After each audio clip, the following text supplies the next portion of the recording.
Temos aqui uma pergunta da Rita, né? Ela sempre contribui bastante. Ela tem duas dúvidas. Eu tinha entendido que ela não viria à aula, mas parece que eu dei boa noite, ela está aqui. Rita Lima, né? Então, duas dúvidas. Há um tempo mínimo para esperar entre fazer o Reiki 1 e o 2? Quer dizer, faz o nível 1 e quanto tempo para ser iniciado no 2? Pergunto, pois há tanta informação novas para coisas para maturar, principalmente uma nova mentalidade, que fiquei me perguntando, não seria melhor ter um tempo mínimo até fazer o nível 2? Ela está perguntando ter um tempo mínimo. Tem gente que prega que tem que ter tempo mínimo. Vamos analisar uma coisa. Mikao Sui meditou no Monte Kurama em março até abril de 1922. Ele morreu em 9 de março, menos de 4 anos depois, de 1926. Ele só teve 4 anos. Nesses 4 anos, ele treinou pessoas no mestrado que já tinham muita experiência. O almirante Jusaburo Shida, por exemplo, Kanishi Taketomi, eram todos mestres antigos, né, desde o primeiro momento. Em 4 anos, ele já tinha mestres experientes formados. Diferente minha mãe, minha mãe, quando estudou piano, me lembro que ela dizia que ela estudou 8 anos. A minha filha fez medicina, estudou 6 anos, e com 4 anos as pessoas já eram mestres bastante experientes.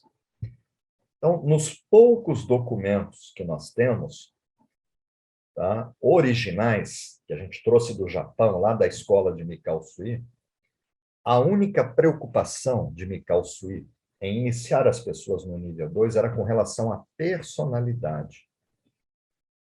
Então, ele tinha restrição, porque o nível 1 era muito voltado à autoaplicação, aos princípios do Reiki, aquela modificação interior, a pessoa se auto-aplicar, e troca de Reiki entre reikianos ali, pessoas internas. Aconteceu um terremoto no Japão, no dia 1º de setembro de 1923. Se vocês olharem na página 70, vocês vão ver que Tóquio ficou totalmente destruído. Quer dizer, um ano depois de Mikao Sui começar a divulgação, acontece um terremoto. As pessoas... E aí já, lá em hemisfério norte, setembro já está frio, tá? Dezembro entra o período mais frio, que é o inverno, está nevando. Região do norte do Japão, ilha de Hokkaido, a temperatura chega a 40 graus abaixo de zero, imagina. Entendeu? Então, as pessoas não tinham onde aplicar reiki, não tinha calefação, não tinha casa, as casas ficaram destruídas. Se vocês puderem abrir o livro, porque isso faz parte da história do reiki, da divulgação, página 70. Uma coisa muito triste, morreram 140, olha aqui as fotos, como é que ficou Tóquio. Totalmente destruído. Morreram 142 mil pessoas no primeiro momento, depois ficaram pessoas sem perna, sem braço, aí crianças que perderam os pais, e já tinha muito reikiano de nível 1, né? E ele havia percebido que tinham pessoas que não tinham bom comportamento. A gente vê isso até dentro da igreja, casos de pedofilia, de abuso sexual. Então, ele tinha medo de um reikiano, olha, estou aqui, porque ele tinha autorização do imperador, que era o filho do imperador Meiji, que era o imperador Taisho. Então, ele tinha autorização desse imperador para tocar as pessoas, para difundir o rei, que ele tinha carta branca. Chegava uma pessoa lá, olha, eu estou aqui em nome do imperador, e começava a tocar uma menina de 12, 13 anos. Então, ele tinha muito medo. Então, ele criou regras limitando o nível 1 à autoaplicação, a usar entre os alunos, e ele ficava observando a personalidade. Se a pessoa tivesse, não fosse uma pessoa com uma má personalidade, um mau caráter, né? Um pedófilo, um tarado, então ele iniciava no nível 2. Mas o nível 2 ele é tão importante que quando eu estive no exterior pela segunda vez, a primeira vez que eu fui estudar Reiki no exterior, eu fiz na Alemanha, em Frankfurt. A segunda vez foi um curso que eu tive um aproveitamento muito pequeno, porque eu não falo alemão, né? Eles todos falam inglês, eu conseguia me comunicar no intervalo, mas foi bem limitado. Aí, no ano seguinte, resolvi estudar nos Estados Unidos com William Hand. William Lee Hand, ele é dirigente da maior escola de Reiki no mundo. Ele não é a maior autoridade. Eu vejo a maior autoridade um mestre japonês, chamado Sensei Doi Hiroshi. Eu tenho ele como, isso é a minha opinião, a maior autoridade mundial de Reiki. E na capital japonesa, porque ele não mora na capital, o Reiki nasceu no Japão, eu vejo a maior autoridade como o Sensei Fuminori Aoki. Então, eu vejo essas duas figuras como as maiores autoridades. Mas, em termos de quantidade de alunos, mais de 300 mil alunos, William Lee Hand iniciou, é muita coisa, 300 mil pessoas, ele é considerado uma das maiores autoridades mundiais e o dirigente da maior escola. E ele foi um dos meus professores. Ele considera o nível 2 tão importante que ele não dá o nível 1 e 2 separado. O curso é sábado e domingo, ele vem dando aula, aí no sábado à tarde, já à noite, ele faz um único ritual, iniciando nos níveis 1 e 2 ao mesmo tempo. Isso sempre me chamou a atenção, porque eu tenho muitas dúvidas, né, para poder escrever, não escrever bobagem. O que eu escrevo não vem da minha cabeça, a não ser 2 livros mediúnicos, que foi o Tarô do Reiki. Já falei para vocês que eu militei dentro de um centro kardecista, que eu desenvolvi mediunidade durante 4 anos. E no caminho de Santiago, eu estava com uma lesão por conta de prática de karatê, não conseguia andar no tendão de Aquiles. E Rita caminhava e eu dirigia um carro, levando mochila, mala, e eu procurava me auto-aplicar, meditar e canalizar. E canalizei, na verdade, foram 3 obras que vieram do alto, né? Mas o Einstein falava, né, da intuição, tá? De ouvir Deus, né? Então, esses livros, mas eu deixo bem claro que isso não era, essas 3 obras, eu deixo claro que isso não vem do Japão, isso vem do Caminho de Santiago, de uma conexão minha com a fonte, através de dons mediúnicos, tá? Então, as informações técnicas que eu divulgo, todas elas têm uma origem, né? Em geral, eu apontei a bússola, a agulha da minha bússola está apontada para o Japão. Então, eu evito internet, evito retirar informações de outros livros de ocidentais sem checar a origem. Tem muito achismo, né? A pessoa escreve uma coisa, é a verdade dela. Aí o outro escreve, faz uma... Daqui a pouco está todo mundo errado. Quando está todo mundo errado, está todo mundo certo, né? Então, eu evito isso. Então, eu tinha essa dúvida, porque o William Hand iniciava no mesmo ritual 1 e 2, e outros pediam no mínimo 4 meses.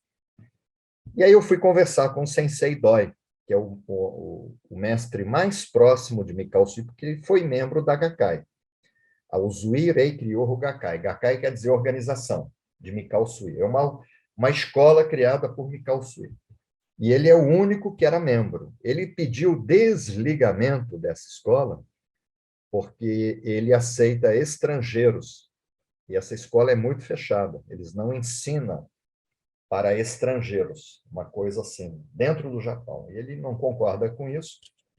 Então, ele era membro e ele não concordou, ele pediu desligamento e está ensinando, eu fui aluno dele, tá? E eu fiz essa pergunta para ele, ele falou que a decisão é do aluno. O aluno tem que ouvir o coração dele, tá? Deus está dentro de cada um de nós. Deus está dentro de mim, está dentro de vocês. Quem falou isso foi Jesus. O reino de Deus está no homem. Eu e o Pai somos um. E ele, Jesus, e o Pai eram um só. E ele dizia, quando curava, que todos, eu e vocês, poderiam fazer exatamente a mesma coisa que ele fazia e até mais. Tudo está escrito. Tá? Eu preciso acreditar em algumas coisas, senão eu vou me perder, né? Então, eu tenho os meus gigantes, ombro de gigantes, Isaac Newton. Isaac Newton é um gigante. Jesus, para mim, apesar de eu ter uma conexão forte com o budismo, ele é um dos maiores, talvez o meu maior gigante, entendeu? Onde eu retiro mais informações. Na ciência, Albert Einstein, né? Mas eu sou ligado a outros cientistas também. E o Doi Hiroshi diz o seguinte, a decisão é do aluno. Se o aluno quiser fazer sábado nível 1 e domingo nível 2, ele pode, se ele tomar a decisão. Isso está em João 16, 23, 24. Pedi e recebereis e será completa a vossa alegria. Jesus que falou, por isso que ele perguntava se a pessoa queria ser curada. Então, se a pessoa pedir o aluno, eu quero fazer amanhã, não cabe ao professor julgar o aluno. Jesus dizia assim: não julgueis, para não ser julgado. Então, não cabe a mim, professor, nem a professor nenhum, julgar um aluno. Você está preparado para ir para o nível 2 e você não está preparado para ir para o nível 2. Você está preparado para ser um mestre e você não está. Então, não cabe ao professor julgar ao aluno. A decisão cabe ao aluno. No caso de mestrado, que é um curso mais caro, aí implica, né, da pessoa ter condições de enfrentar. Tem locais que ensinam sem cobrar nada. A Fundação Oswaldo Cruz, a nossa palestra lá é amanhã, não cobram nada. Universidade Rural, o Frei Luiz. Então, isso foram sementes germinadas, semeadas por Rita e por mim, que germinaram e frutificaram. Então, ao longo desses 26 anos, Rita e eu fomos semeando, nós fomos semeadores do reiki. Nós não queríamos que o reiki ficasse restrito somente a pessoas que tinham condição financeira de pagar. Só que, ao mesmo tempo, nós tínhamos uma preocupação que as pessoas desempregadas e de baixa renda tivessem um ensino de qualidade. Então, nós tivemos assim muito critério para escolher esses professores, que eram os nossos professores, né, bolsistas. Não sei se o Dante está aí, nesse grupo aqui, eu acho que... O Dante está me ouvindo. Nesse grupo é o Dante, é uma das pessoas missionárias, né, que fez o mestrado conosco, tá? Sem custo nenhum, porque ele vinha representando uma das maiores instituições de caridades do Brasil, que é o Lar de Frei Luiz. Eles chegam a atender gratuitamente. Tem médicos, todos voluntários, dentistas, psicólogos, acupuntores, é uma cidade, né? Conhecida como Cidade do Amor. E temos uma palestra no nosso centenário, né? A doutora Cristina. Então, é isso aí, a decisão, tá? Se a pessoa, o mestre que fala, olha, tem que ter 4 meses, é ele que está achando isso. Tem que ter 2 meses ou tem que ter 1 ano, é a opinião dele, porque isso não existe. No Japão não existe.